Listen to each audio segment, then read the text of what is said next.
Buonasera a tutti e benvenuti a tutti i progettisti che sono collegati live sul web per questa prima web conference di un ciclo che sarà focalizzato sulle soluzioni tecnologiche per la riqualificazione degli edifici esistenti. Stasera in particolare andremo ad affrontare il tema del recupero dei solai esistenti con una soluzione particolare. Lo faremo insieme all'ingegner Denis Trovò di Bioisotherm che vedete già collegato e che saluto naturalmente. Buonasera ingegnere. Buonasera Lara, buonasera a tutti. E affronteremo questa tematica a partire da un caso studio, analizzando quindi come questo elemento, questa soluzione è stata usata, utilizzata all'interno appunto di questo edificio che vedrete sarà anche un edificio molto, molto particolare. E di volta in volta andremo naturalmente a capirne quali sono le caratteristiche, le prestazioni, come viene posato in opera.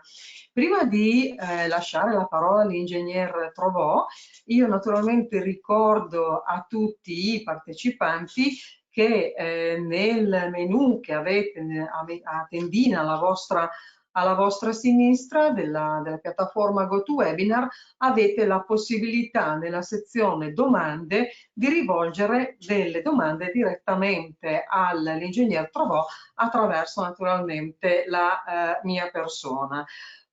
Quindi io adesso lascio la parola all'ingegnere e andiamo a vedere effettivamente come è possibile utilizzare dei termosolai per il recupero dell'esistente. A lei la parola, ingegnere. Grazie Lara, buonasera a tutti. Io sono l'ingegnere Trovò, faccio parte dell'ufficio tecnico della Bioisotherm. La mia attività principale è di progettazione e calcolo strutturale dei solai che l'azienda commercializza. Inoltre mi occupo di seguire tutta la parte tecnica e di certificazione degli altri prodotti. Rinnovo l'invito, se avete qualsiasi domanda durante la presentazione, fermatemi pure se non è chiaro qualcosa, oppure ci teniamo uno spazio verso la fine della presentazione ed eventualmente mi potete scrivere anche all'indirizzo mail che vedete in calce. Oggi, come anticipato, oggi vedremo il recupero di solai, o meglio il rifacimento di solai esistenti in termini di riqualificazione attraverso tutta una serie di pannelli cassero in EPS, pannelli cassero leggeri. Siano loro per realizzare solai di fondazione, per realizzare solai di interpiano oppure solai di copertura. Stiamo parlando di solai in calcestruzzo, a travetti, e quindi trovano la loro applicazione in qualsiasi tipo di strutture che prevedano una cordolatura in calcestruzzo, quindi a partire dalle pareti in calcestruzzo, passando per quelle che sono le strutture a telaio, travi, pilastri in calcestruzzo, abbinabili anche a sistemi di tipo tradizionale, quindi su pareti in laterizio, muratura portante, nonché anche alcuni interventi nel caso di edifici con strutture in acciaio, quindi stiamo parlando di profili, di travi e pilastri metallici, ed eventualmente anche su carpenterie miste dove le cordolature di piano sono realizzate con travi di tipo reticolare. Oggi andremo a vedere una case history, diciamo, non solamente nel nuovo costruito, ma una case history di riqualificazione dell'esistente. L'oggetto è la ristrutturazione edilizia e risanamento conservativo del complesso edilizio Casa Madre. Siamo a Rivolta d'Adda, il committente sono le Suore Adoratrici del Santissimo Sacramento. Rivolta d'Adda, zona sismica 4, riqualificata con le nuove accelerazioni del suolo, zona sismica 3, zona climatica E. L'oggetto dell'intervento era quindi la valutazione della vulnerabilità sismica dell'intero edificio, quindi rivolta ad tutta una serie di interventi di miglioramento sismico, così come definiti nel capitolo 8 dell'NTC 2018. Quindi significa aumentare la sicurezza strutturale dell'intera opera ed eventualmente a partire, diciamo, dalla sicurezza strutturale dei singoli componenti, al fine di ridurre la vulnerabilità sismica, cioè ridurre tutte quelle incertezze intrinseche dell'edificio che potrebbero compromettere lo stesso di fronte ad azioni di tipo orizzontale, quindi come nel caso del sisma e del terremoto. La direzione dei lavori è stata eseguita a cura dell'ingegnere Roberto Carrara, stiamo parlando di un intervento ultimato nel 2019. Progettisti è lo studio RES Ingegneria, che ringrazio vivamente, in particolar modo l'ingegnere Francesco Cortesi e Laura Ludovisi, che mi hanno messo alcune foto, alcuni materiali a disposizione che io ve l'ho girato in queste slide qua. Il compresso si tratta di un aggregato di più edifici realizzati in epoche differenti e tutte essenzialmente con strutture in muratura portante. Come indicato nel capitolo 8 dell'NTC, questo tipo di edifici deve essere preso singolarmente, quindi ogni corpo di fabbrica deve essere valutato a sé. Nel nostro caso è evidenziata in rosso tratteggiato l'unità strutturale US2, stiamo parlando di un'unità strutturale del 1800. Come l'abbiamo identificata? La definizione che dà le NTC 2018 è di trovare quel corpo di fabbrica, quell'edificio, quella porzione di edificio che ha una certa continuità da cielo a terra per quanto riguarda le azioni di tipo verticale, che è delimitata da spazi aperti oppure da giunti strutturali o eventualmente anche in adiacenza ad altri edifici, basta che non siano strutturalmente connessi. Quindi, oltre che da un punto di vista temporale, andando ad indagare nelle varie lavorazioni del tempo attraverso tutta un'analisi storica dei vari passaggi, delle varie piante fino alla copertura, e anche ad un'analisi tipo fondazionale, abbiamo individuato l'unità US2 anche in base ad un quadro fessurativo che si presentava a livello di prospetti. Quindi l'abbiamo facilmente individuata attraverso delle fessure in corrispondenza dell'unità US3, sono delle fessure quasi passanti che individuano un ostacolo e quindi non c'era la continuità con l'edificio adiacente. Tutta una serie di ampliamenti in epoche recenti che non ne davano una continuità strutturale, ma erano solamente di appoggio, diciamo solamente confinanti, solamente contigue e non strutturalmente connesse, e infine degli ampliamenti anche di forma diversa che faceva pensare che le strutture fossero separate. In questo caso stiamo parlando quindi di un edificio di 4 piani fuori terra più un piano interrato a destinazione cantinato, il piano terra dedicato alla cucina e alla sala mensa, i piani superiori dedicati alle stanze per il soggiorno notturno, aule studio e aule di preghiera. È stato eseguito un rilievo geometrico con una verifica a campione per vedere la corrispondenza rispetto a tutta la storicità che avevamo in possesso. È stato scelto un livello di conoscenza pari a 2, quindi si sono fatte delle verifiche in situ estese, siamo andati quindi alla rimozione dell'intonaco in alcune parti per vedere lo stato di mantenimento delle pareti, siamo andati a effettuare dei saggi per vedere la corrispondenza delle varie pareti ortogonali tra di loro e il metodo di aggancio, anche delle pareti con i solai. Abbiamo scelto anche delle indagini in situ estese, quindi a livello del piano cantina e a livello del piano terra siamo andati a misurare la resistenza a compressione della parete, quindi cosa arrivava allo scarico prima della fondazione, attraverso delle prove di martinetti piatti sia singoli che doppi. Il solaio, che è il focus di oggi, era un solaio con poutrelle in acciaio ed elementi laterizio che facevano da alleggerimento. Presentava un forte quadro fessurativo dovuto ad un eccellente comportamento flessionale. Quindi non mi dedico solamente ad elencarvi quelli che sono gli interventi solamente per gli orizzontamenti, vi ho fatto un ampliamento a 360 gradi di tutta la mappatura degli interventi, quindi siamo intervenuti con inserimento di intelaiature metalliche ad ogni piano, con il rifacimento totale dei 4 solai, sostituzione della copertura completa, interventi differenziati sulle murature ed infine abbiamo anche robustito nel fronte prospettico del portico gli archi e le colonne. Il primo intervento strutturale è relativo all'inserimento di armature metalliche. Come si può vedere in basso dalla pianta, l'edificio era deficitario, diciamo, dal lato corto, quindi mancavano degli elementi di irrigidimento in quella direzione lì, pseudo verticale, quella evidenziata in rosso. Quindi siamo andati a ristabilire la rigidezza in quella direzione attraverso l'inserimento di telai metallici, una specie di portale realizzato con travi in HE 200 saldate sui 4 lati e vincolate alle pareti perimetrali attraverso una serie di catene.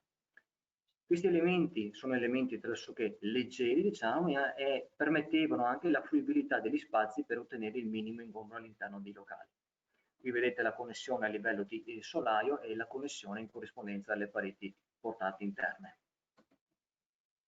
La copertura in legno è stata completamente sostituita e rifatta in vista delle nuove normative. Il collegamento della copertura ai cordoli di piano in calcestruzzo è stata fatta con tutta una serie di dispositivi tipo metallico, per esempio le cuffie metalliche in corrispondenza delle teste delle travi e tutta una serie di fazzoletti di collegamento in corrispondenza dei displodi. Interventi strutturali sulle murature, abbiamo quindi aumentato la performance delle pareti attraverso un doppio intonaco interno ed esterno con una maglia fibro rinforzata, quindi un intonaco armato, con tutta una serie anche di connettori passati in numero di pari circa 5 a metro quadro, che venivano inghisati con delle resine epossidiche. Sono stati anche mascherati tutti i collegamenti delle catene in modo da tenere solamente il pilone esterno solamente per individuarne il posizionamento nella parete. È stato rinforzato anche tutti gli archi e quindi le parti curve del porticato attraverso dei nastri in fibro rinforzati collegati alle volte con dei connettori in aramide iniettati con resine epossidiche. Aumentata la resistenza a compressione del pilastro con degli effetti di cerchiatura ottenuti con dei profili angolari collegati dai canestrelli al passo 50 cm. Arriviamo quindi al solaio, il nostro focus. Ripristino completo di tutti e quattro gli orizzontamenti di piano attraverso una serie di pannelli in EPS. Quello che vedete è lo schema di posa che abbiamo fornito all'impresa, corredato anche delle indicazioni delle armature integrative. A differenza dei solai su nuovo costruito non abbiamo campi regolari di solaio, pertanto ogni pannello aveva una sigla univoca in modo da individuarne l'esatta posizione dell'impalcato, perché corrispondevano sempre a dimensioni differenti.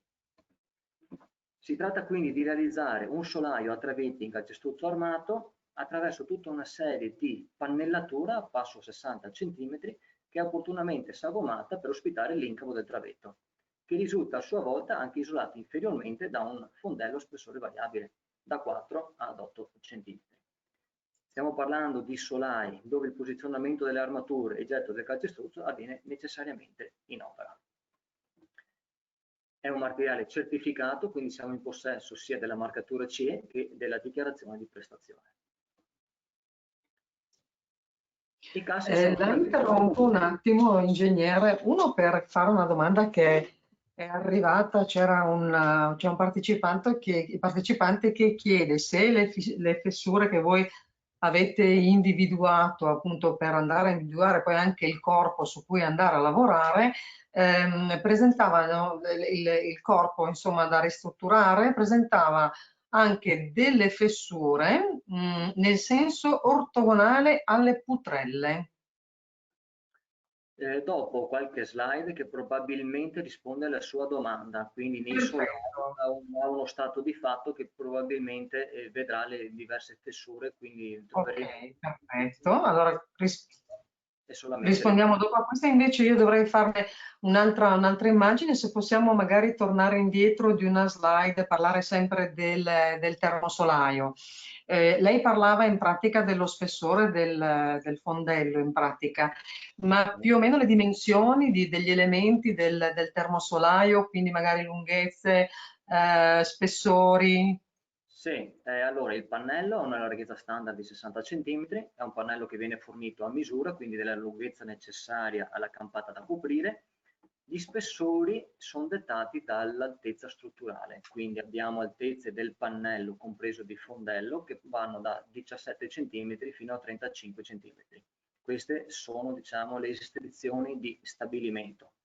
Ok. Quindi significa, come si dimensiona il solaio, si vede la luce di calcolo, solitamente sono solai che ragionano sul 25esimo della luce, sono solai a travite ad armatura lenta, sappiamo che inferiormente abbiamo un ingombro di 4 cm.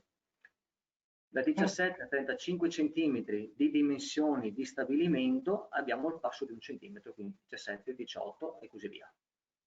Quindi riusciamo a coprire tutte le luci possibili dai 17 fino ai 35 cm. Luci maggiori è possibile coprirli con l'integrazione di ulteriore pannellatura di alleggerimento sopra il pannello, quindi per luci di lunghe dimensioni. Ho anche qui qualche slide verso la parte finale del webinar, quindi ne parleremo anche avanti. Ok, quindi anche le luci copribili ne parliamo eventualmente più tardi, insomma. Esatto, quindi sono benissimo luci copribili dai 4 metri fino agli 8 metri, 8 metri e mezzo. Si possono anche realizzare luci superiori fino anche ai 10 metri, 11 metri, 12 metri. Ne parliamo in combinazione assieme al progettista strutturale. Perfetto, grazie. È un pannello quindi totalmente in EPS, polistirene spanso sinterizzato. È il materiale più diffuso nell'edilizia, solitamente le vediamo sotto forma delle lastre da cappotto per isolare l'esterno degli edifici. È un materiale leggero, quindi viene utilizzato anche nel settore degli imballaggi, nel packaging. È un materiale facile da formare, quindi posso ottenere una moltitudine di forme, quindi spesso viene utilizzato nel settore dell'autovivaismo come contenitore delle vaschette. È un materiale che resiste all'acqua, è un materiale inerte che non reagisce nemmeno a contatto con organismi organici, quindi viene spesso utilizzato anche nel settore alimentare.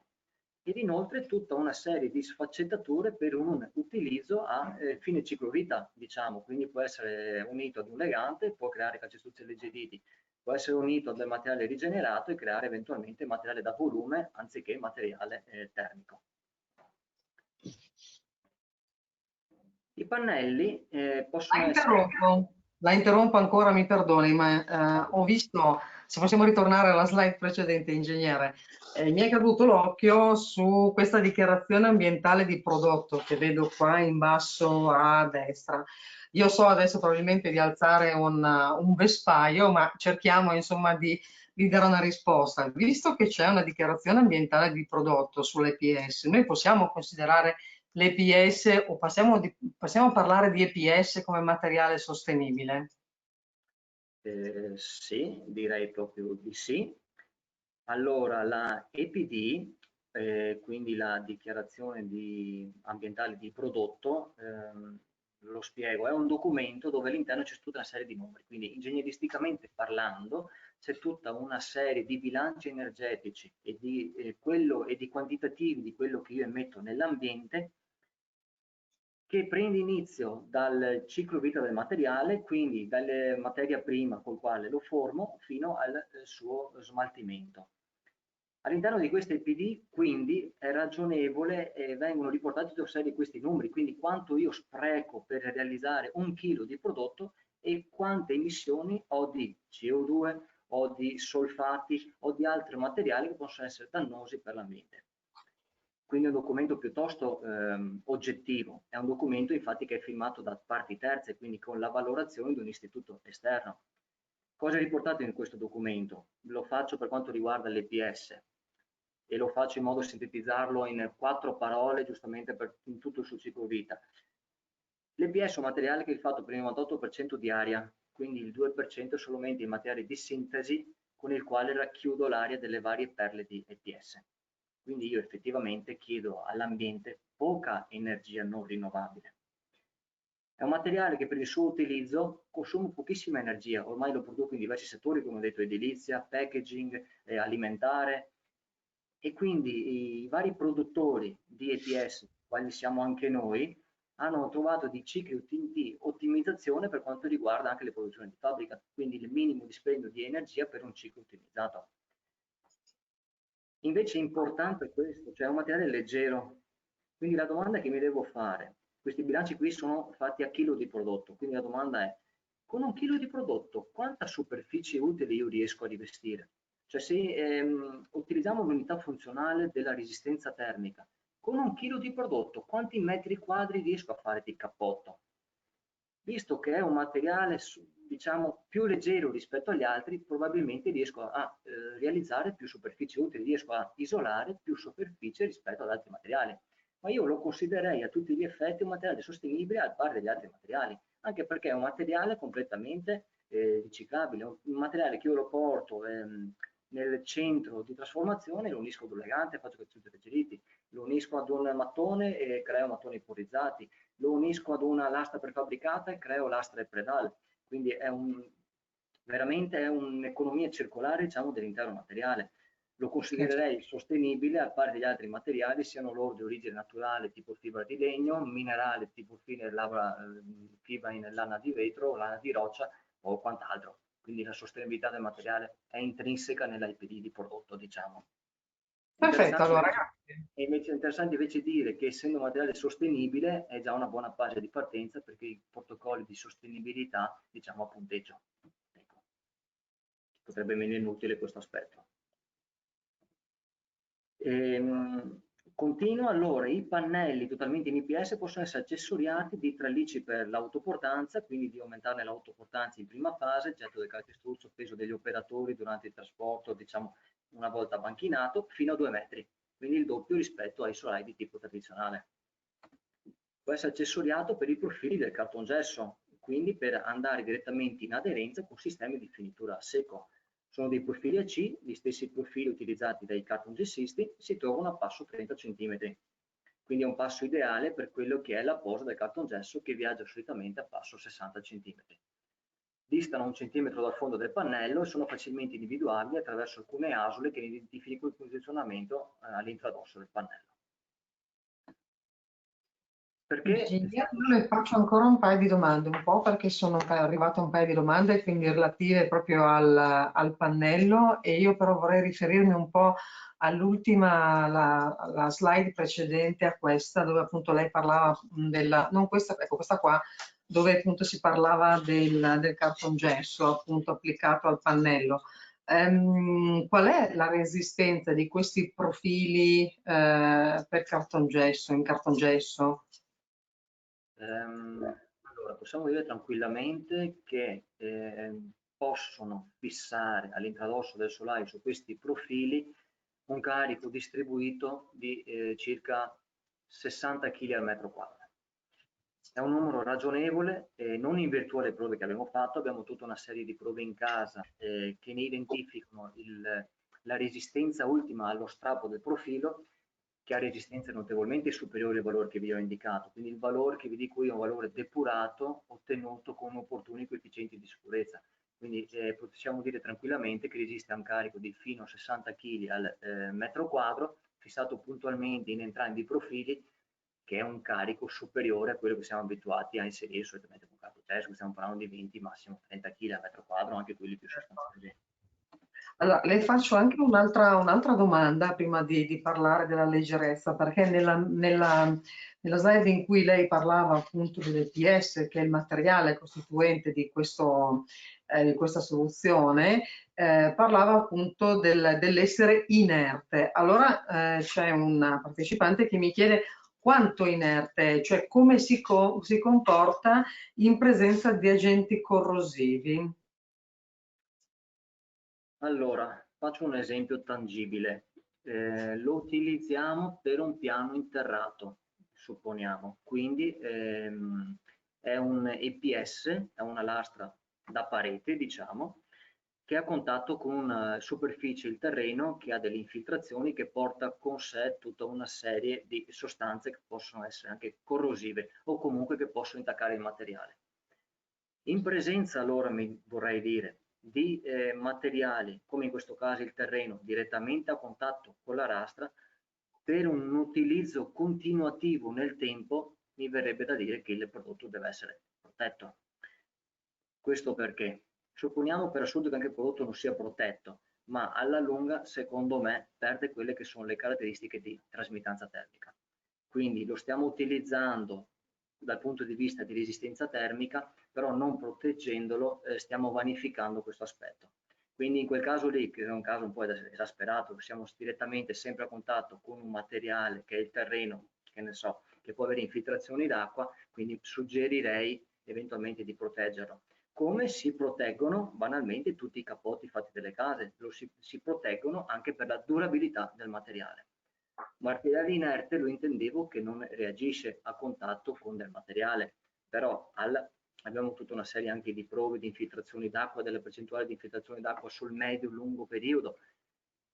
L'utilizzo continuativo, sia loro a parete, sia per un caso di un solaio, sia come un pendenzato di copertura, a mio avviso va sempre protetto, per mantenere valida quella conduttività termica che il fabbricante dichiara, quella lambda D che il fabbricante dichiara. Ok, grazie. Veniamo nel vivo delle scelte, quindi perché è stato utilizzato un pannello di questo tipo? Leggerezza del pannello, quindi un materiale totalmente isolante leggero, pesa circa 30 kg al metro cubo, è la densità del materiale.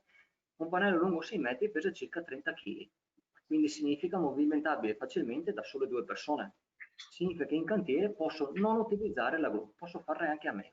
Ed eventualmente, qualora la gru sia presente, perché stiamo facendo le ristrutturazioni di piani alti, le ristrutturazioni delle coperture, utilizzo la gru una sola volta, cioè lo utilizzo solamente per stoccare il materiale da quota 0 fino a quota di piano. Una volta raggiunto l'impalcato di piano, lo posso movimentare semplicemente a mano. Nel nostro caso cosa succedeva? Questo è il vantaggio. Cosa significa facilità di movimentazione? In questo caso la demolizione di vari solai è stata fatta non simultaneamente per impalcato di piano, ma una specie di zona a scacchiera, quindi si è intervenuto prima nel quarto solaio, dopodiché nel primo, nel secondo, non in un'unica soluzione, ma in zone diverse, in modo tale che le pareti non si allargassero tra di loro, non succedessero dei fenomeni di ribaltamento. Pertanto il materiale non veniva stoccato dall'alto perché avevo il solaio del piano sopra, ma veniva fatto entrare direttamente dalle forometrie, dalle porte finestre, dalle finestre del cantiere. Veniva stoccato provvisoriamente negli impalcati appena posati oppure negli impalcati appena gettati. Questa è la facilità del cantiere, quindi con solamente 2 persone, specialmente nel piano terra, si spostavano i pannelli lungo le aperture. Leggerezza non solamente del manufatto, leggerezza anche del solaio gettato. Stiamo parlando di un solaio che ha un peso proprio più leggero di circa 120-150 kg rispetto a un solaio di tipo tradizionale. E questo è molto apprezzato nel caso di strutturazioni, perché non vado a gravare ulteriormente sulle pareti esistenti. Altra sfaccettatura, altro utilizzo invece nei solai degli edifici di tipo multipiano, perché in questo modo ho meno masse sismiche incidenti ad ogni piano, ho minor peso ad ogni piano e quindi anche un minor scarico su fondazione. Quindi ho 2 vantaggi, fondazioni più snelle diciamo ed eventualmente un comportamento antisismico migliore. Prestazioni termiche. È quanto banale dire che ha eccellente prestazione termica, è un manufatto totalmente isolante. Un manufatto con una trasmittanza, una conduttività pari a 0,035, una conduttività dichiarata, con valori del solaio grezzo di trasmittanze termiche fino a 0,16, quindi altamente inferiori rispetto ai limiti di legge, rispetto a quello che viene dettato per quanto riguarda il DM del 25 giugno del 2015, quindi ex legge 10 per capirci. Pertanto qual è il vantaggio? Il vantaggio è che io posso ridurre o eventualmente eliminare l'isolamento superiore che solitamente si mette nel pacchetto dei massetti di solai tipo tradizionale. Ho la necessità eventualmente di aumentare l'isolamento, lo posso fare diversificando lo spessore del sottotravetto, quindi portando da 4 ad 8 cm. Nel caso in essere, a rivolta data, quello che stiamo esaminando, abbiamo utilizzato un fondello maggiore per il solaio di divisione della cantina con il piano terra. Quindi il piano di calpestio del piano terra aveva un fondello da 6 cm, perché comunicante con un ambiente freddo, quella era la cantina. In un altro intervento di ristrutturazione, non in questo caso qui, ma quello che vi farò vedere a fine slide, a fine presentazione se abbiamo ancora tempo, siamo intervenuti eliminando anche il massetto dell'impianto di riscaldamento superiore a pavimento e l'abbiamo sostituito con un riscaldamento di tipo radiante a soffitto, dove la pannellatura radiante era stata fissata direttamente ai nostri profili AC. Perché spesso e volentieri nella ristrutturazione stiamo togliendo un solaio che solitamente ha spessori limitati e dobbiamo intervenire pesantemente per riqualificare sia esteticamente che energicamente con dei solai con dei spessori adeguati. In questo caso qui abbiamo definito veramente all'osso gli spessori in modo tale da rientrare in tutti e 2 i casi. Quindi significa ottenere un minore ingombro del solaio sia dal punto di vista prestazionale termico che dal punto di vista statico. Come si realizza questo tipo di solai in interventi di riqualificazione? Si tratta di realizzare tutta una cordolatura in affianco alle pareti esistenti, sia perimetrali che interne, che a loro volta questa cordolatura è unita alla parete attraverso delle tasche di ancoraggio. Quindi si evitano dei fari di corde all'interno della parete per evitare un effetto spooling del paramento esterno e per non inficiare quelle che sono le caratteristiche della parete. In questo caso qui vedete di particolare delle tasche di ancoraggio, solitamente sono poste circa 60 cm, un metro, dipende dalle esigenze statiche. in basso i particolari invece della cordolatura di coronamento tutto attorno in attacco alla parete perimetrale. Cosa significa fare un intervento di questo tipo? Innanzitutto realizzo un solaio ex novo e questo mi assolve benissimo alla sua funzione flessionale nel proprio piano. Sto realizzando un diaframma rigido nel proprio piano e questo mi serve in modo tale che quando le forze sismiche siano distribuite in modo proporzionale a tutte le pareti in base alle loro rigidezze, senza inefficiare pesantemente una piuttosto che quell'altra, quindi si ripartisce in modo omogeneo in base alla rigidezza della parete e soprattutto ripristina un comportamento scatolare di tutto l'impalcato di piano. Significa evitare quegli effetti antipatici, quei cinematismi di ribaltamento fuori piano dalla parete. Come vedete da questa slide, tutte le strutture di piano, tutte le corde di ancoraggio e le travi a spessore sono state rivestite con una lastra isolante in EPS, quindi opportunamente sagomata con l'incavo a coda di rondine a contatto con il calcestruzzo in modo da rimanere appesa una volta che il calcestruzzo ha effettuato la sua maturazione. Questo per ovviare a qualsiasi ponte termico in corrispondenza alle strutture portanti ed isolare uniformemente tutto l'impalcato. Altri particolari dell'intervento strutturale, in questo caso il solaio lavorava come un solaio in campata semplice appoggio. Nei punti delle forometrie abbiamo inserito anche una monconatura ulteriore in modo tale da farlo comunque lavorare anche in continuità con la campata adiacente.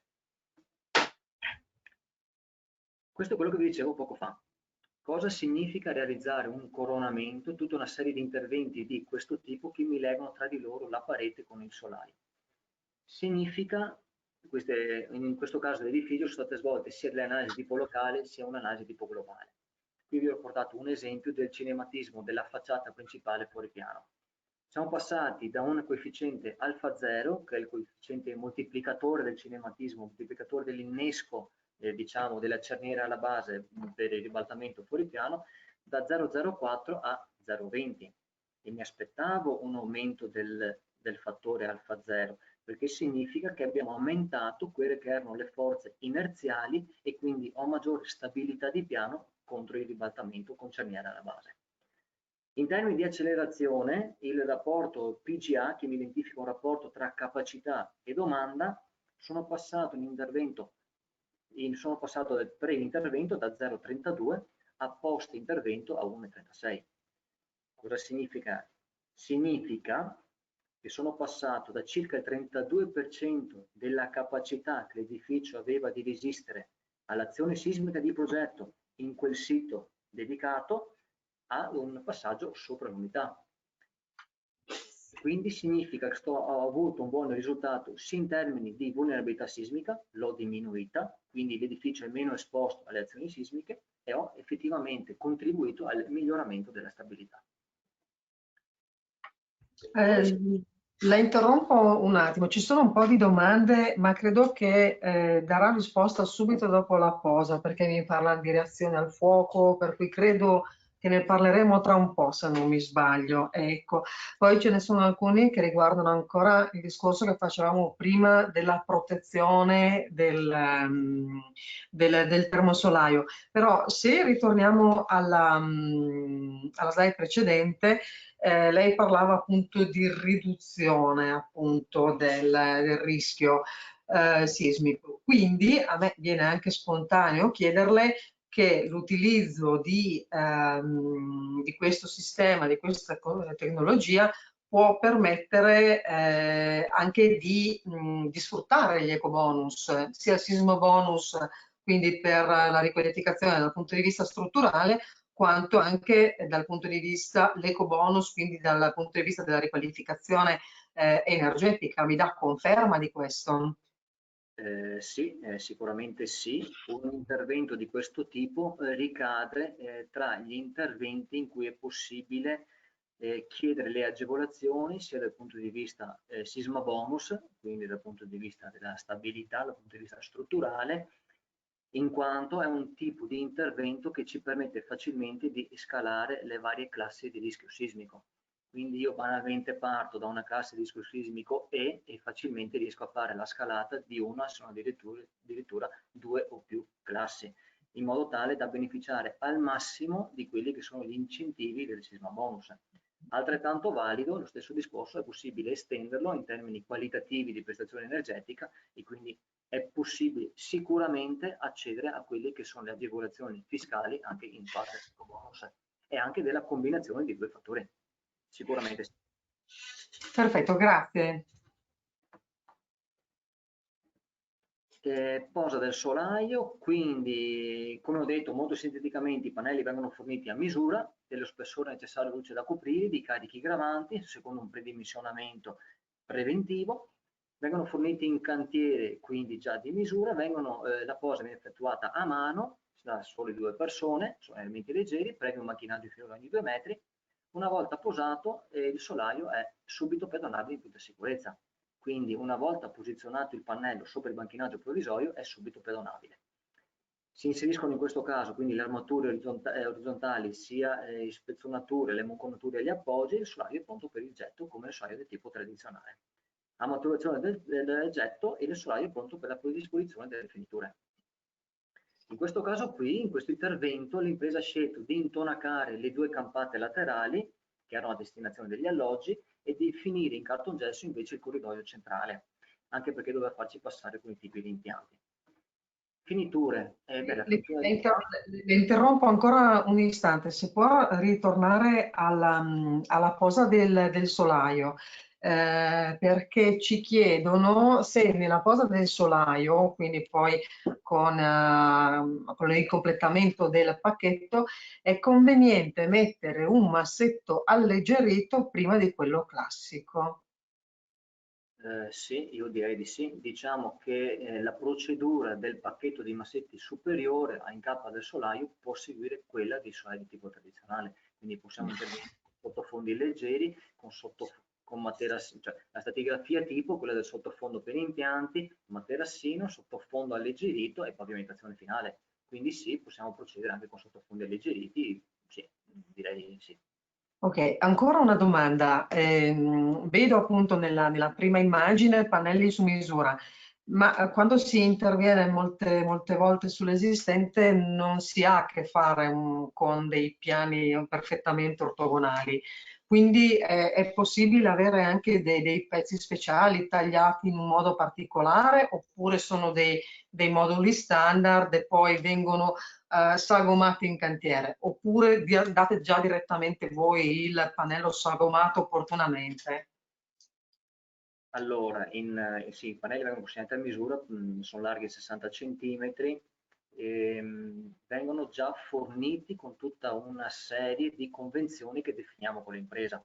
Quindi tutta una serie di lavorazioni per quanto riguarda gli scassi centrali per le corree di ripartizione, tutta una serie di abbassamenti in testa o in coda al pannello, di lavorazioni in entrambi i lati di taglio inclinato, di tutta una serie di lavorazioni anche che possiamo fare direttamente in stabilimento previo accordo con l'impresa. Quindi di fronte a questo dialoghiamo spesso con l'impresa, perché alcune imprese ci dicono no, beh, guarda, consegnami direttamente il pannello come lo sforni tu, mi arrangio io a tagliarlo in cantiere. Okay. Oppure mi dicono no, tagliamelo a misura che allora vado meglio. Dipende un po' dall'interlocutore che ho davanti, dal tipo di carpenteria. In questa case history in particolare tutti i pannelli, anche se non erano visibili, erano tagliati con angoli attorno agli 85, non 90 gradi come viene sfornato il pannello da stabilimento, ma venivano tutti quanti già tagliati delle angolature necessarie. C'è poi una domanda, ma io so che lei ha fatto, rispondo direttamente a chi l'ha fatta. L'ingegnere Trovò, tra qualche slide, ha messo a confronto il sistema con altri sistemi e va a riassumere un po' tutte le caratteristiche di questo termosolario. Per cui ad alcune domande daremo risposta tra un po'. Non le sto evitando, volevo solamente dire questo, ma avendo già visto in precedenza la sua presentazione, so che alcune domande verrà data risposta tra qualche istante. Mi scuso e le lascio di nuovo la parola, ingegnere. Nessun problema, nessun problema. Sì, avremo una slide dedicata per quanto riguarda una comparazione di quelle che possono essere le incidenze tra i due solai. E dunque, la finitura di intonaco che è stata eseguita nelle due campate laterali in corrispondenza degli alloggi è stata eseguita quindi con un ciclo di finitura con la rasatura classica da cappotto, quindi la doppia mano di rasante con rettina apprettata all'interno. Si è proceduto quindi con un intonaco direttamente spruzzato a base calce e gesso e infine si è proceduto alla temperatura. Esistono comunque tutta una serie di cicli di finitura garantiti, abbiamo in casa tutta una serie di indicazioni di prodotto realizzate in concomitanza con i principali commercializzanti di premiscelati. Quindi in base, solitamente l'impresa è abituata ad utilizzare un tipo particolare di finitura, si trova meglio piuttosto che con azienda che un'altra, abbiamo i prodotti per qualsiasi di ognuna di queste aziende. Nella parte centrale del corridoio invece lastre direttamente fissate in aderenza, quindi le viti del cartongesso entravano pienamente nel pannello fino a raggiungere il profilo AC annegato nell'EPS. I profili all'interno del nostro pannello sono lunghi quanto il pannello senza interruzione, quindi troviamo necessariamente e sempre il profilo del cartongesso. In alcuni punti invece si è utilizzato un cartongesso di tipo ribassato solamente dell'ingombro del profilo, in altri punti invece un cartongesso ribassato, quindi la pendinatura veniva comunque fissata ai nostri profili AC, ma il controsoffitto era di tipo sospeso, di tipo ispezionabile. Passaggio degli impianti in questi solai. Allora, se sono impianti di grosso diametro, per esempio ventilazione o scarichi o simili, si interviene con una controsoffitatura.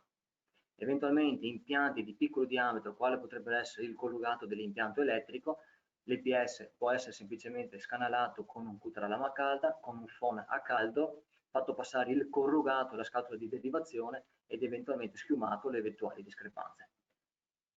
Il consiglio nostro è di andare con finiture di tipo a secco, meglio se su struttura, perché alcune volte l'installatore del cartongesso si trova davanti dei solai che non sono complanari e quindi necessariamente deve arrivare a mettere un controsoffitto ribassato. Eventualmente se i lavori sono stati fatti a regola d'arte non è necessario il controsoffitto ribassato ma direttamente in aderenza con la lastra.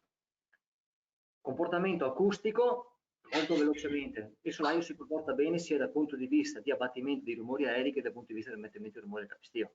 Vi ho riportato una stratigrafia tipo, ma se voi andate nel nostro sito abbiamo a bagaglio tutta una serie di test di laboratorio e test di cantiere in base alle diverse esigenze di performance che volete raggiungere. Quindi la stratigrafia che vedete qui, che non commento, abbatte i rumori aerei di 52 decibel e il rumore capestio di 57, quindi superiore di 50 e inferiore di 63. Non solamente in un utilizzo di tipo residenziale, abbiamo tutta una serie di pacchetti di stratigrafie anche per altri utilizzi, l'utilizzo di tipo per ufficio, per utilizzo di tipo scolastico, con performance che vanno anche a 62 decibel di abbattimento del rumore aereo e 40 decibel abbattimento del rumore capestio. Sono tutti disponibili nel nostro sito. Resistenza al fuoco. Allora qualcuno chiedeva della reazione al fuoco. EPS di natura nasce con classe di reazione al fuoco di tipo E. Significa che è un materiale che deve essere protetto. Quindi la resistenza, intesa come resistenza statica, è necessariamente affidata tutta e solamente al calcestruzzo, con adeguati spessori del travetto, adeguati spessori di cappa solaio e di copriferro delle armature. Le prestazioni EI invece seguiamo un tipo da metodo tabellare, quindi dobbiamo fare una verifica di tipo tabellare, quindi inseriamo il pacchetto opportuno di massetti in modo tale da corrispondere sia alla ermeticità sia all'isolamento per la durata che ci serve. Questa slide solamente per dire che nel caso in esame non c'erano particolari prescrizioni di resistenza al fuoco. Eventualmente se vogliamo raggiungere REI 90 minuti, REI 120, abbiamo a disposizione una serie di prove di laboratorio, di test al forno del nostro pannello termosolaio abbinato a delle protezioni inferiori con rivestimento a secco. Vi ho portato quella del REI 120, stiamo parlando di una doppia lastra in cartongesso fissata a dei profili porta cartongesso, a loro volta tassellati alla parte strutturale del travetto.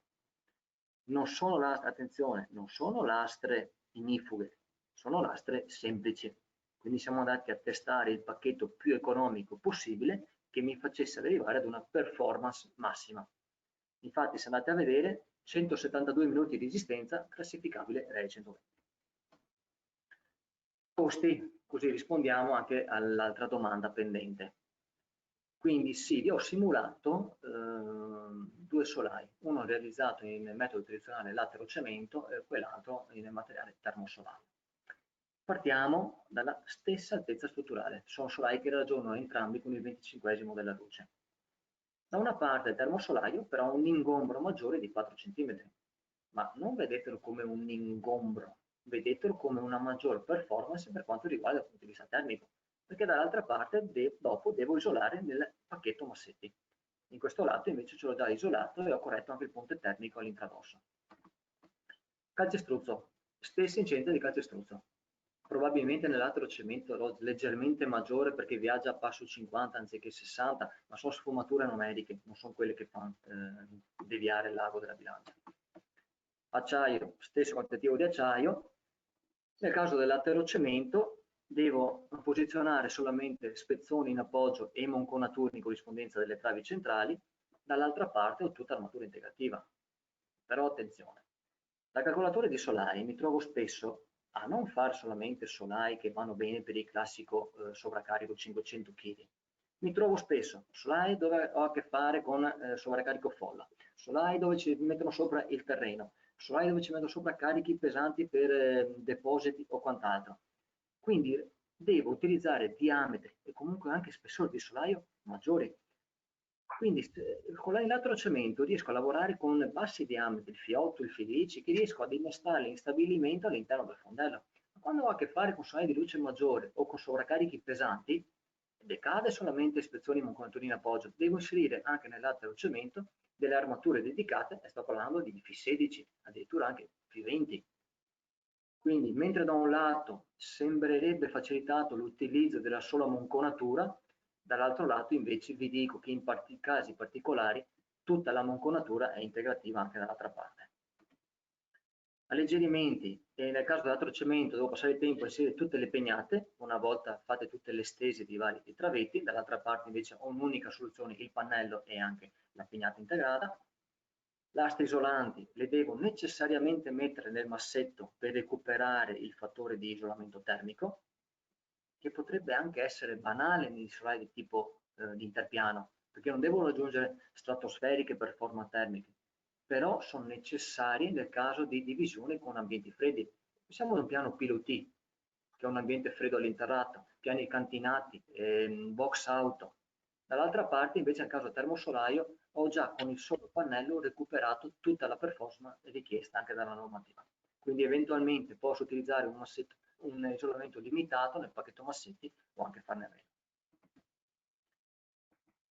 Banchinaggio, da un lato ogni metro, dall'altro lato ogni 2 metri. Quindi un banchinaggio doppio. Banchinaggio doppio significa minor numero di puntelli, significa anche minor manodopera necessaria per la puntellazione, armo e disarmo pre e post getto.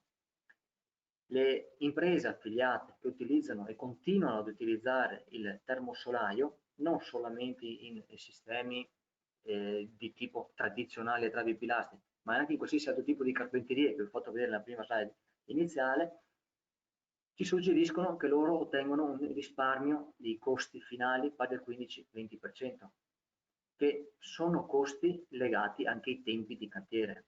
Quindi sto utilizzando un termosolaio che una volta posato, sono impalcato con luci maggiori di banchinaggio, è direttamente pedonabile in tutta sicurezza.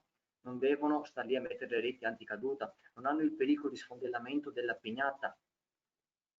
E dopodiché la posa delle armature ce l'ho anche dall'altra parte in egual modo. Getto del calcestruzzo segue le stesse indicazioni del lattero cemento, quindi la riduzione dei costi mi fa terminare prima il cantiere e quindi anche rientrare prima, anticipare quelli che sono i rientri degli investimenti. Questa era la case. La interrompo un istante prima eventualmente di passare a quest'ultimo caso studio. Torniamo un attimo sul peso perché c'è un partecipante che voleva un chiarimento sul peso del solaio finito, quindi del termosolaio, se rapportato a un lattero cemento di pari spessore. Lei prima ne ha fatto accenno in una slide ancora più o meno metà presentazione, insomma, quando parlava della leggerezza del solaio gettato. Sì, circa dai 100, allora, dipende. La risposta corretta è dipende. In linea di massima 120-150 kg. Rispetto a un solaio tradizionale, dai 100 ai 150. Rispetto a un solaio di tipo predal, dove ho anche un quantitativo maggiore di calcestruzzo, i pesi iniziano anche ad aumentare. Quindi sposto l'asticella nella parte alta, quindi anche dai 150 a qualcosina di più. Giustamente per le dimensioni geometriche, ho un fondello che è anche tutto in calcestruzzo, ho delle nervature che sono larghe 13 cm in ragione delle nostre che sono 13 e passi differenti. Quindi ragionevolmente mi sento di dire a tutti gli effetti, tenete presente che va da un minimo di 120 e anche ad un massimo di qualcosina di più, e il range è 120-150. Ok, perfetto. Poi, per chiudere il discorso, Un dato che mi viene in mente così a colpo d'occhio, so che un solaio il più diffuso, che è il 20+5, nel nostro caso pesa 235 kg, rotoniamo anche a 240 kg. Nel caso della terra cemento mi sembra che pesa 3,20 o cose del genere, non vorrei andare errato. Per chiudere poi solo la questione della protezione, si ricorda quando prima si parlava dell'essere inerti in pratica dell'EPS, quindi anche del termosolaio. Lei diceva per essere sicuri lo proteggiamo, ad esempio nel caso posto appunto a fondazione, lo proteggiamo con qualcosa dal terreno. Allora in molti chiedevano con che tipo di protezioni, con delle guaine piuttosto con dei drenaggi, non lo so. Allora, si possono seguire le classiche indicazioni che avevamo utilizzato fino all'altro ieri sulle pareti di tipo calcestruzzo a vista. Quindi sicuramente tutto uno strato drenante verso la fine, tutto uno strato di scolo del terreno. Io utilizzerei sinceramente, farei così. Si possono utilizzare sia guaine bituminose, quindi stese a pennello, guaine o eventualmente anche guaine a caldo stese in rotoli. Quindi per stendere le guaine a rotoli devo prima proteggere l'EPS, perché a contatto con la fiamma questo mi si ritira.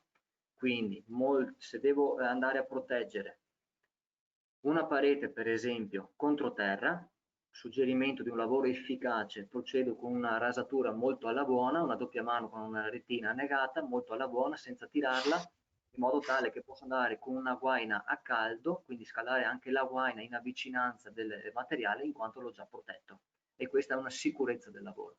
Eventualmente posso anche andare direttamente con sistemi liquidi, non a base solvente, ma con sistemi adeguati con supporti in EPS. Dopodiché suggerirei un eventuale strato drenante e una paratia di tipo bugnato, perché quando si fanno l'interno spesso e volentieri c'è un po' di tutto nel terreno, ci sono anche piccoli sassi, c'è la ghiaia medio grossa, quindi si va in qualche modo a scalfire anche la protezione che ho appena fatto. Uno strato di bugnato, certamente in una sorta di plastica, polietilene, questo mi assicura una certa riparazione anche da urti accidentali. Perfetto, grazie. Siamo Se abbiamo quasi ancora qualche minuto. esatto, sono quasi arrivati al termine. Questa è l'ecchisisto che vi dicevo prima, dove è stato utilizzato il sistema radiante, diciamo, a soffitto nelle varie camere, anziché in ragione di un sistema a pavimento, in modo da assottigliare il più possibile l'ingombo del solaio. Ne approfitto, questo è un utilizzo particolare del solaio di fondazione, che solitamente ci troviamo a fare non solamente nel nuovo costruito, ma anche in caso di recupero dell'esistente. Quindi il solaio piano terra funziona come un solaio di tipo interpiano. L'unica differenza è che il banchinaggio provvisorio in prima fase sarà un banchinaggio a rimanere. Quindi solitamente fanno delle stese di magrone, delle file diciamo di mattoni in modo tale da creare il banchinaggio provvisorio per il termosolaio. E anche in questo caso un banchinaggio sui 2 metri. Solitamente per agevolare l'operazione in cantieri il pannello termosolaio viene direttamente appoggiato nel primo batro di fondazione e gettato il secondo collo di fondazione assieme al getto del solaio. E in questo caso si possono realizzare i solai sia isolati termicamente sia i solai che hanno anche un vespaio aerato a seconda dell'intercapeggine che io voglio raggiungere, dello spazio che io lascio tra il terreno e l'intradosso del solaio. Quindi Questa è potrebbe un'ottimità. essere, la interrompo solo per una piccola considerazione, l'utilizzo di questa tipologia di solaio potrebbe anche essere utile per risolvere in determinate zone anche il problema del radon anche.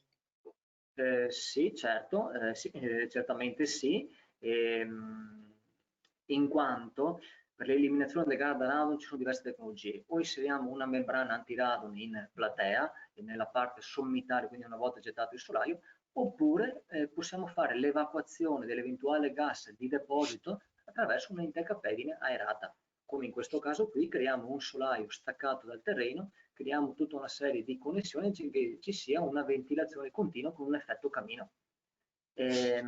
Ricordo che questa tecnica di utilizzo del solaio di fondazione come tecnica di risparmio aerato è una delle tecnologie considerate dal protocollo Casa Clima Nature.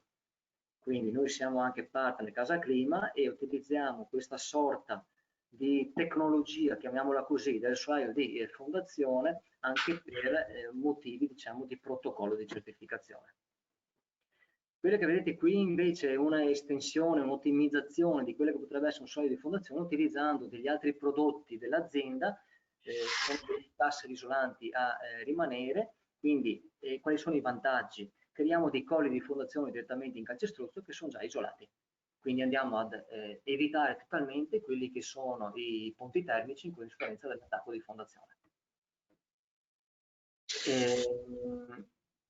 Questa slide è solamente per dirvi, abbiamo fatto tutta una serie di solai e che rientra anche nella domanda precedente, che tipo di lavorazioni facciamo? Su qualsiasi tipo di carpenteria anche di forma circolare. Questi sono tutta una serie di solai utilizzati per delle torri di forma circolare a Borgomanero, Novara. Queste sono le realizzazioni finite. C'erano delle carpenterie dove c'erano delle travi con dei ferri calandrati, tutta una serie di cordolature di tipo circolare, tutta una serie di travi che mi delimitavano il mio solaio a forma radiante. Quindi i pannelli venivano sagomati in testa e in coda in modo tale da approssimare nel miglior modo possibile attraverso una spezzata la curvatura dell'edificio. Stiamo parlando di curvature ampie, quindi le spezzate sono quasi circonferenze. Questa slide che dicevo poco fa, all'inizio della presentazione, anche luci superiori a quelle dettate dagli spessori di stabilimento. Quindi inserendo dei pani di EPS, sempre materiali isolanti, di alleggerimento tra un pannello e quell'altro, riusciamo ad aumentare l'altezza utile del solaio e raggiungere anche luci oltre i 10 metri. Questo è un cantiere, si tratta di un edificio scolastico dalle parti nostre qui a Padova. Se contiamo il numero di banchine messo al piano terra, sono più di 5 banchine, questo è un solaio che lavorava sugli 11,20 metri. È un solaio di capestio per un asilo perché avevano l'esigenza di avere degli spazi aperti per i giochi e le varie aule dei ragazzi. Questo è l'edificio finito dall'esterno, un edificio realizzato con entrambi i nostri sistemi, stiamo parlando di sistemi ICF. Volevo sprecare, se ho ancora tempo a disposizione, due parole per l'azienda. Ce la faccio? Come siamo messi con i tempi?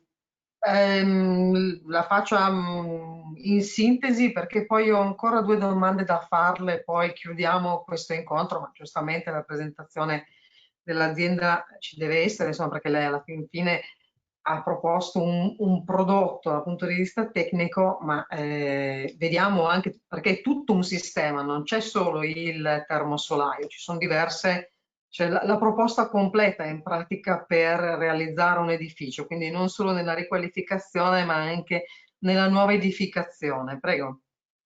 Sì, certo, il solaio è solamente un prodotto della nostra gamma. Bioisotherm è un'azienda con sede a Padova, si avvale di diversi siti produttivi dislocati nel territorio italiano per ottimizzare i costi di logistica, trasporti, che attraverso tutta una serie di consulenti tecnico-commerciali propone al suo settore di dire tutta una serie di prodotti per l'isolamento, tutta una serie di prodotti isolanti per l'involucro edilizio, a partire da un sistema modulare di cassero in EPS Neopor, il termosolaio è un già approfondito, una linea parallela di gesso fibro rinforzato per contropareti e divisori ed eventualmente anche un sistema parallelo dei sistemi a cappotto. Però il core business dell'azienda è la diffusione di un sistema costruttivo che prende il nome sistema SIF-SAD, quindi l'abbinamento di pareti e solai in calcestruzzo attraverso tutta una serie di casseforme modulari a rimanere in modo tale da ottenere edifici isolati termicamente, non solamente in termini di riduzione di consumi, ma anche di comfort abitativo interno, da elevate garanzie antisismiche, parliamo di sismo-resistenza in questo caso qua, che ha degli effetti, diciamo, di benessere sia di comfort interno abitativo, sia di comfort acustico, e garanzia anche di compartimentazione antincendio attraverso tutta una serie di prodotti sostenibili per l'ambiente, in un'ottica di cantiere, come vi ho fatto vedere, facile, semplice e veloce. Quindi qui ho chiuso il cerchio e aspetto le altre domande. Sì, allora, guardi, due riguardano sempre la resistenza al fuoco del solaio. Allora, la prima dice quindi la resistenza al fuoco del termosolaio all'introdosso è data dalla presenza in pratica del cartongesso, perché l'EPS deve sempre essere protetto. Sì. Però lei qui prima diceva che lei ha portato un esempio, se non erro, di finitura con cartongesso, però il solaio può essere finito anche come intonaco. In questo caso qua la resistenza al fuoco.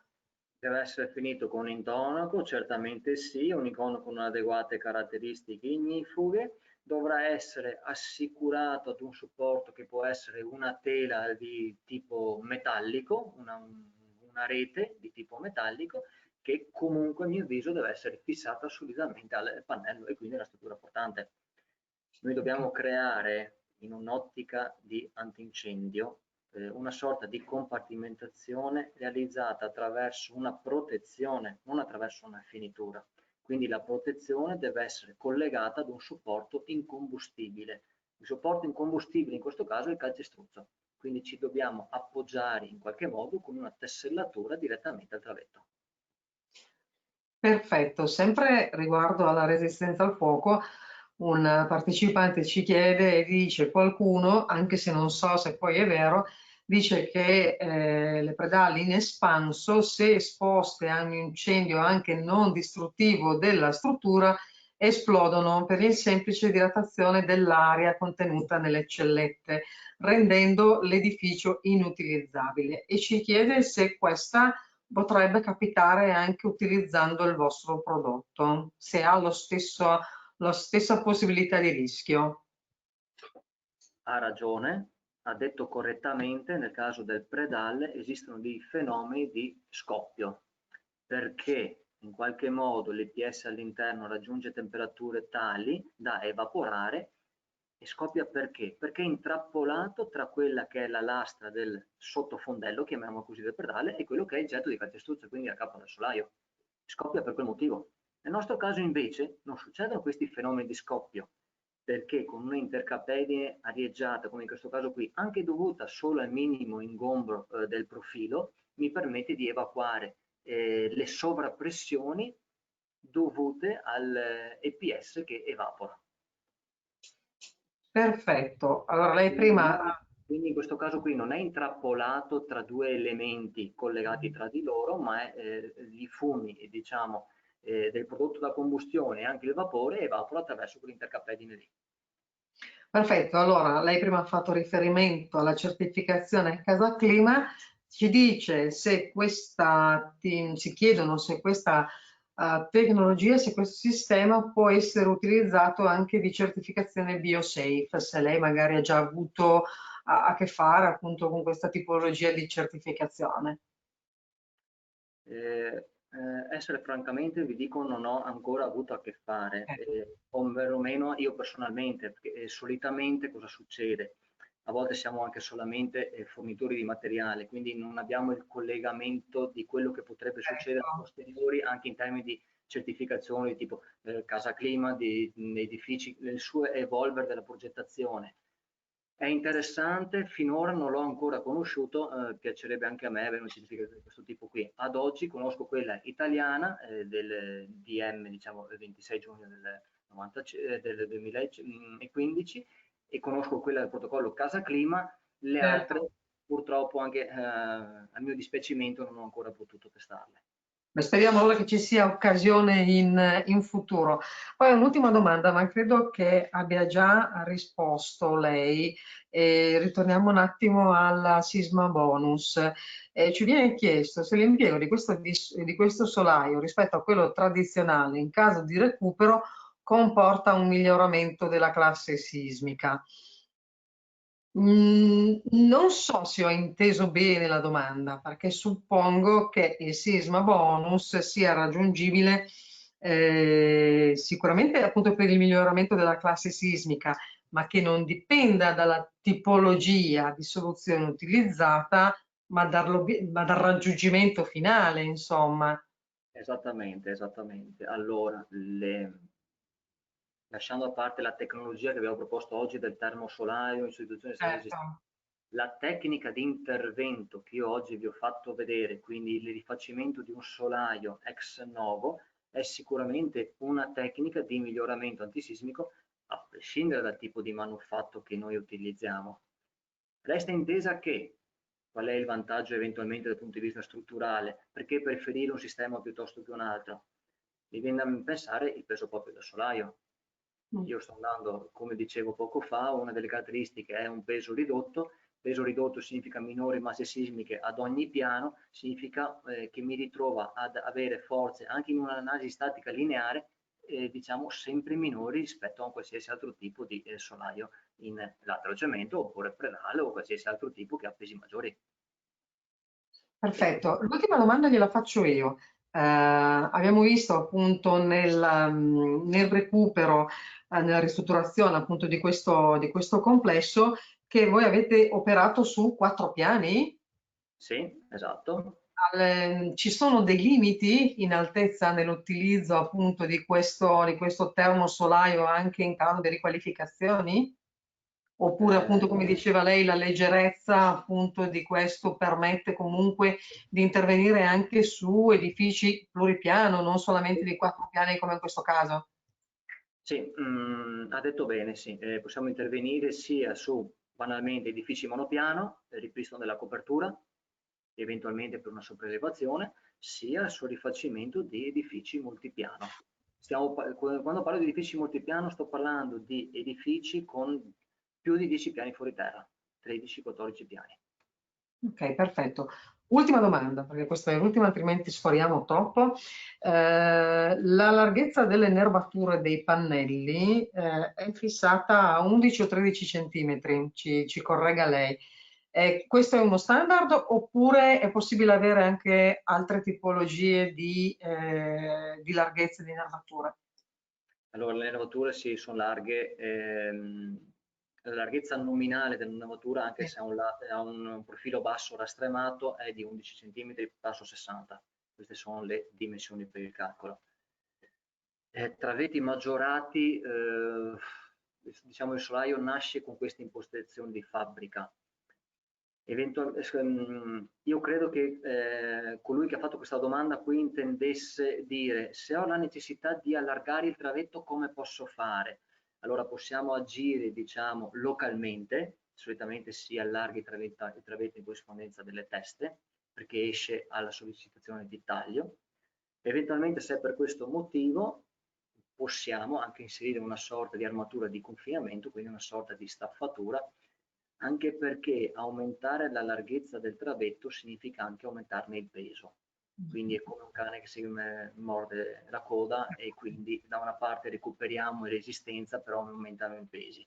Quindi conviene ad agire con una sorta di armatura anziché star lì a stravolgere quelle che sono le dimensioni standardizzate del pannello. Perfetto, allora poi naturalmente tra l'altro aveva interpretato giusto la domanda, lei è ingegnere, quindi per qualsiasi ulteriore informazione io rimando naturalmente ai riferimenti che aveva lasciato appunto l'ingegnere, quindi qui li trovate. Io naturalmente ringrazio l'ingegnere per la sua disponibilità e per per aver approfondito appunto l'argomento del recupero dei solai con questa particolare tipologia costruttiva. Ringrazio naturalmente anche tutti i partecipanti, ai quali naturalmente do appuntamento a martedì prossimo, che è il 25 febbraio, quando andremo ad affrontare un altro argomento. Parleremo sempre di riqualificazione, ma in questo caso di facciate, in particolar modo con facciate ventilate.